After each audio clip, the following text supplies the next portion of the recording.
Hi dear subscribers and viewers, how are you doing today? Yesterday I've been working on this. Someone actually made a request in the Vent Craft Academy. They sent me this picture, show them how to make it, and so I've been working on it and I came up with this. So what do you think? Is it close to that? What do you think? It's made with crinoline. Everything is with crinoline. The whole thing, the whole hat is with crinoline. Quite unique. See, which way would you prefer it?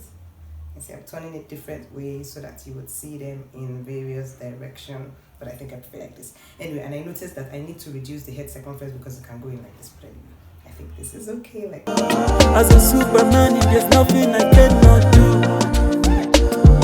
do. Say I'm not do, I'm no miss, I no fit do, I'm no.